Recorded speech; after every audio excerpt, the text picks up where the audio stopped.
Anda kembali bersama kami di Sapa Indonesia Malam. Saudara, selamat berbuka puasa bagi Anda yang menjalankan ibadah puasa pada hari ini. Badan Eksekutif Mahasiswa Universitas Indonesia (BEM UI) menolak pengesahan Perpu Cipta Kerja menjadi Undang-Undang Cipta Kerja. BEM UI menilai pemerintah dan DPR mengkhianati kepercayaan rakyat. Badan Eksekutif Mahasiswa Universitas Indonesia (BEM UI) menolak pengesahan Perpu Ciptaker menjadi Undang-Undang Cipta Kerja. BEM UI menyebut pengesahan Perpu Cipta Kerja menjadi undang-undang adalah tindakan inkonstitusional. BEM UI protes substansi Undang-Undang Cipta Kerja yang dinilai tidak mewakili suara masyarakat dan merampas hak pekerja. Kepentingan memaksanya dan hal-hal yang sudah dijabarkan oleh konstitusi tersebut ditabrak dengan seenaknya oleh Presiden Joko Widodo dengan menerbitkan Perpu Cipta Kerja. Kami nilai beliau punya intensi dan itikat buruk untuk sengaja mengkhianati dan melanggar konstitusi. Ini apalagi diperkuat dengan banyak sekali pakar hukum, profesor hukum, ahli hukum yang ada di dalam pemerintahan Joko Widodo yang tidak mungkin tidak tahu bahwa Perpu Cipta Kerja terbitan Presiden itu melanggar konstitusi.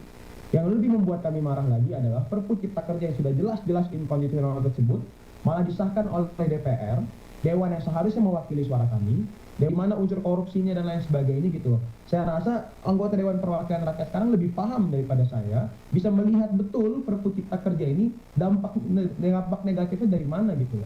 Korup itu kan tidak harus berupa tindakan korupsi yang diatur dalam undang-undang korupsi. Tindakan yang korup, tindakan yang destruktif, tindakan yang merusak, tindakan yang menghancurkan, itu pun termasuk tindakan-tindakan korup gitu loh.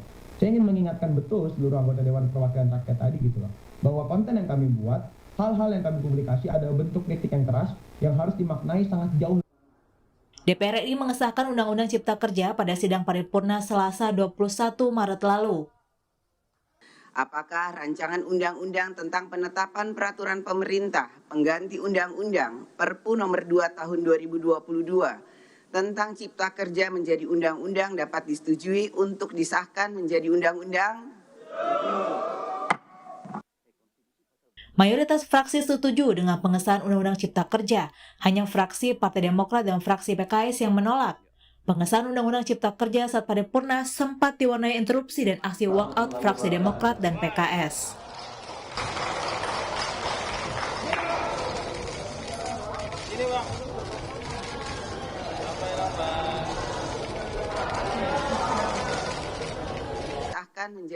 Pengambilan keputusan terhadap Perpu Ciptaker menjadi Undang-Undang Cipta Kerja dihadiri Menko Perekonomian Erlangga Hartarto sebagai perwakilan pemerintah. Erlangga mengklaim Undang-Undang Cipta Kerja bisa menggenjot investasi demi pertumbuhan ekonomi. Sementara itu, Ketua DPR Puan Maharani menyebut Undang-Undang Ciptaker sebagai langkah mitigasi di tengah situasi ekonomi dunia yang tak menentu dan ancaman resesi. Puan yakin Indonesia siap menghadapi tantangan global lewat Undang-Undang Ciptaker. Undang-Undang Cipta Kerja ini adalah agar bisa memitigasi secara maksimal situasi ekonomi nasional yang dipengaruhi oleh situasi ekonomi global. Jadi harapannya bahwa dengan undang-undang ini Indonesia akan siap untuk menstabilkan dan tentu saja meningkatkan ekonomi yang ada di Indonesia dengan undang-undang Cipta Kerja yang sudah disahkan. Perpu Cipta Kerja tetap disahkan menjadi undang-undang meski banjir penolakan, mulai dari buruh hingga mahasiswa. Aksi penolakan Perpu Ciptaker menjadi undang-undang bahkan berlangsung hingga saat pengesahan Undang-Undang Cipta Kerja Selasa lalu. Tim Liputan Kompas TV. Saudara, penolakan BEM UI terhadap Undang-Undang Cipta Kerja kali ini benarkah terlambat? Atau justru BEM UI yang katanya dari dulu sudah menyuarakan penolakan tapi tak digubris? Kita bahas bersama Melki Sedek Huang, Ketua BEM UI. Melki, selamat malam. Selamat malam, Mbak. Oke, kita juga akan sapa Valdo Maldini, staf sus Mensesnek.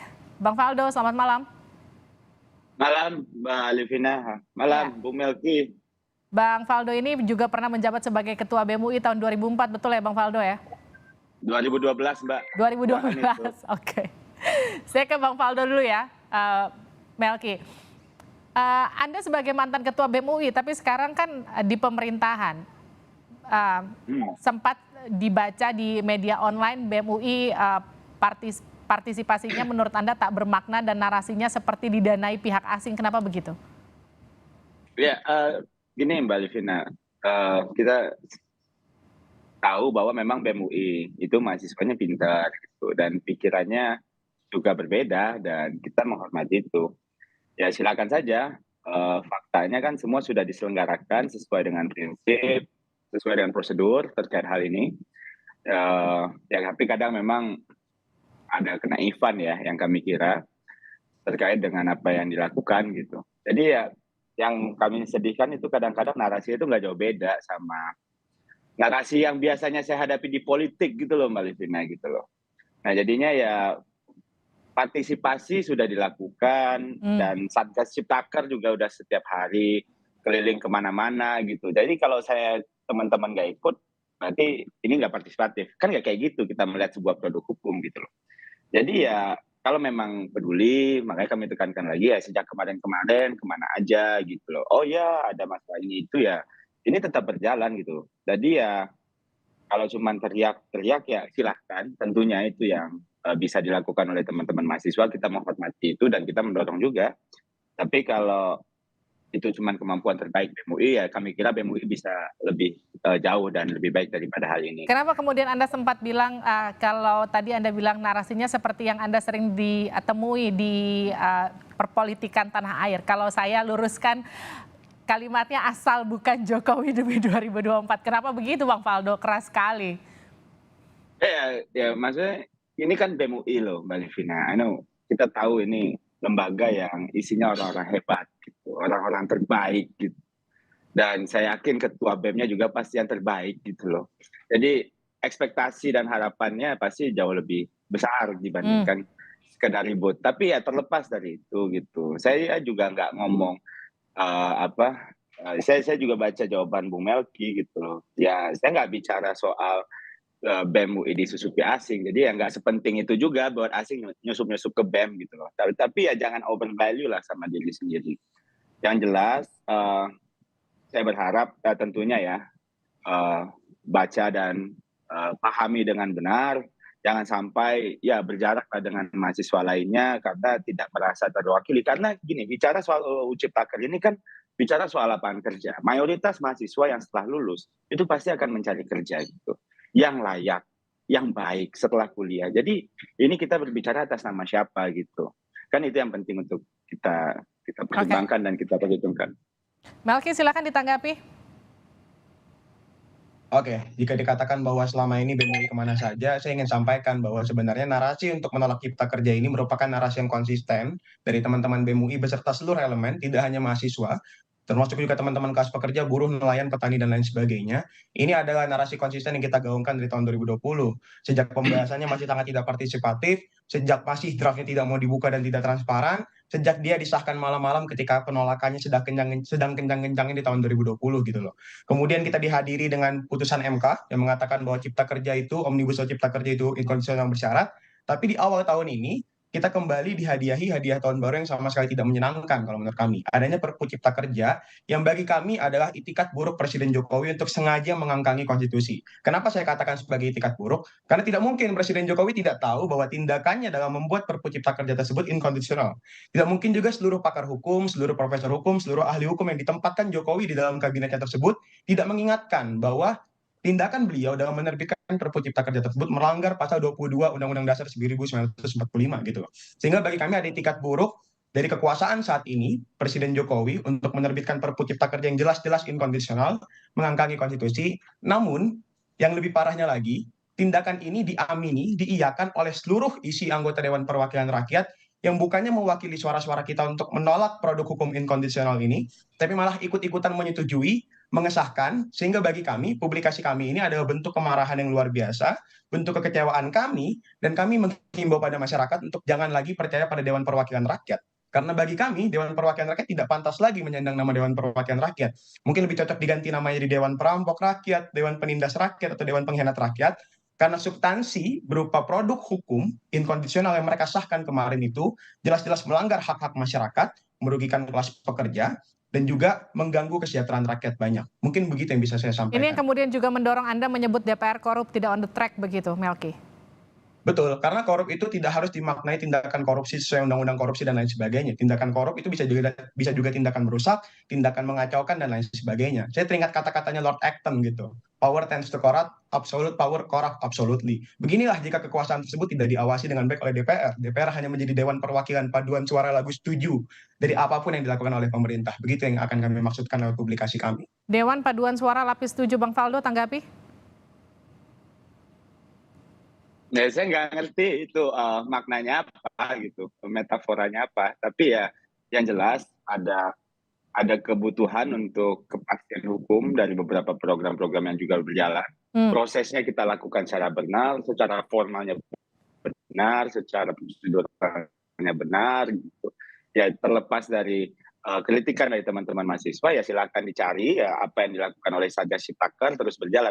Terkait DPR, silakan mungkin pihak DPR yang mungkin bisa menjawab gitu. Tapi memang kan Perpu ini juga dikeluarkan oleh pemerintah karena adanya putusan MK sebelumnya gitu.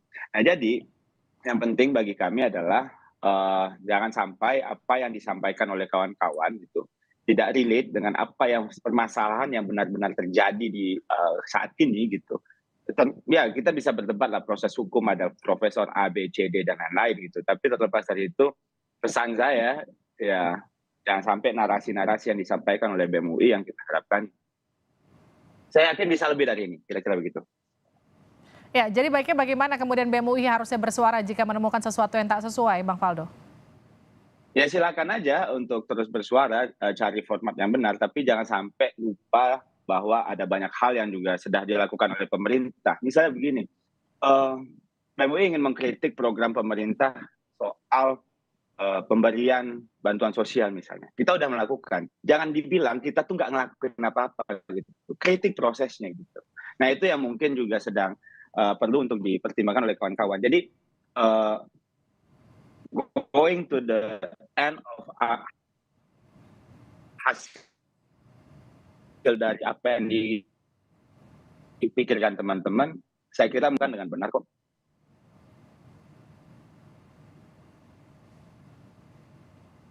Bang Faldo. Halo? Yes. Suara Anda terputus? Oh ya. Suaranya terputus ya? Yes. Boleh diulang? Halo? Ya. Halo? Yes. Tes, Mbak Livina. Silakan diulang, Bang Faldo.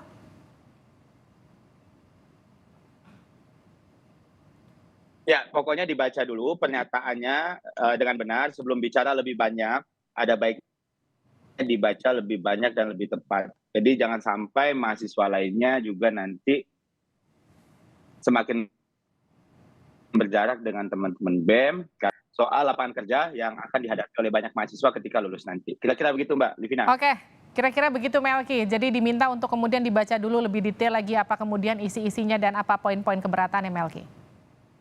Iya, yang jelas kalau menurut saya Bang Faldo yang harus lebih banyak membaca. Kalau Bang Faldo bilang bahwa ini sudah sesuai prosedur, sudah sesuai hukum dan lain sebagainya, bagaimana mungkin Bang Faldo bisa mengatakan hal tersebut? Karena kalau Presiden ingin menerbitkan Perpu, Presiden itu harus nurut sama pasal 22 Undang-Undang Dasar 1945, yang mana Perpu itu hanya dapat diterbitkan dalam keadaan kegentingan yang memaksa. Jika kita melihat pada Perpu ini, terutama pada bagian konsideransinya, dikatakan bahwa ada beberapa faktor mengapa Presiden menerbitkan Perpu tersebut. Ada 3 faktor setidaknya yang saya ingat. Pertama adalah soal kondisi ekonomi Indonesia yang katanya tidak stabil. Jelas ini kontradiktif dengan pernyataan Menteri Keuangan Sri Mulyani yang mengatakan bahwa kondisi ekonomi Indonesia sedang baik-baik saja. Yang kedua, katanya konflik Rusia-Ukraina menjadi faktor kegentingan memaksa dalam menerbitkan Perpu ini. Yang jelas ini perlu dijabarkan dengan lebih detail dan terperinci. Sejak kapan konflik Rusia-Ukraina ini mampu memberikan dampak langsung menyerang masyarakat Indonesia? Kapan kita diberikan penjelasan tersebut? Tidak ada. Yang ketiga, jika terkait dengan kondisi lingkungan hidup Indonesia, ini bertolak belakang dengan apapun sikap tindak, kebijakan, dan peraturan yang pemerintah setujui yang malah merusak lingkungan hidup. Sehingga bagi kita ini faktor kegentingan memaksanya tidak ada dan malah cenderung seperti kegentingan yang dipaksakan. Yang pertama. Yang kedua, yang ingin saya kritisi adalah ketika dikatakan bahwa ini sudah sesuai dengan prosedur, seharusnya menurut pasal 22 Undang-Undang Dasar 1945 dikatakan bahwa Perpu itu harus ditindaklanjuti oleh DPR dalam sidang berikutnya. Perpu ini terbit 30 Desember 2022. Setelah 30 Desember 2022, ada masa sidang di parlemen yaitu tanggal 10 Januari sampai 16 Februari 2023. 2023. Kita pertanyakan, harusnya kalau nurutin sama hukum sama sesuai prosedur harusnya disahkan pada tempo tersebut. Nyatanya mana? Tidak disahkan pada tempo tersebut juga, bahkan tidak ditindaklanjuti. Dan jika dikatakan bahwa ini sudah meaningful participation dengan adanya Satgas Ciptaker yang kemudian melakukan sosialisasi dan lain sebagainya, kita pertanyakan di mana keberhasilan Satgas Ciptaker tersebut dalam menampung aspirasi mereka yang menolak Perpu Ciptaker.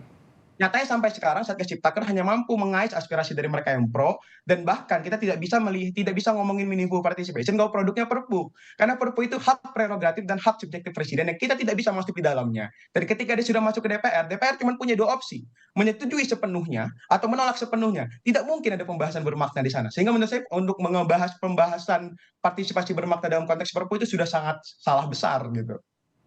Bang Faldo, ada yang mau ditanggapi? Iya, sebenarnya tadi tiga apa yang Bung Melki bilang tadi soal ekonomi, soal crisis, soal lingkungan hidup. Kalau Melki tidak merasa itu tidak ada, ya itu agak ngeri-ngeri juga kita dengarnya. Karena faktanya itu ada kok, terasa.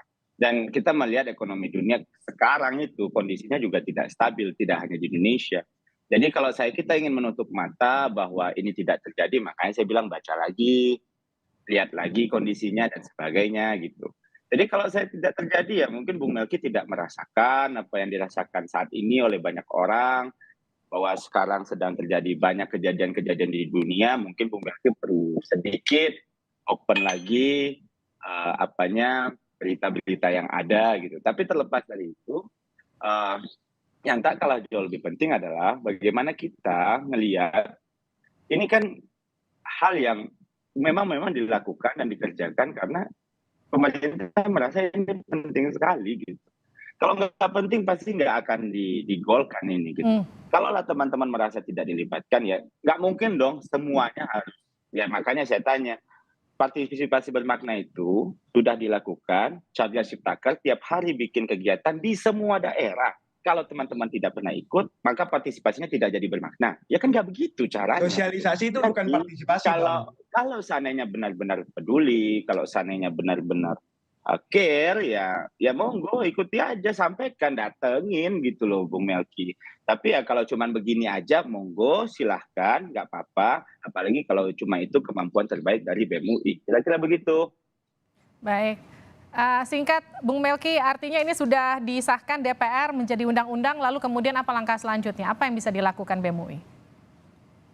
Yang bisa kita lakukan adalah kita akan melakukan lebih daripada apa yang Bung Faldo pikirkan. Saya ingin sampaikan pada seluruh masyarakat Indonesia bahwa hari ini BEM UI tidak hanya bergerak sendirian, BEM UI sedang melakukan pembahasan yang maksimal dengan tidak hanya elemen mahasiswa, tapi elemen pekerja, elemen buruh, elemen pelajar, petani, nelayan di seluruh Indonesia. Kita akan buktikan pada masyarakat banyak bahwa apa yang dikatakan Bung Faldo itu salah.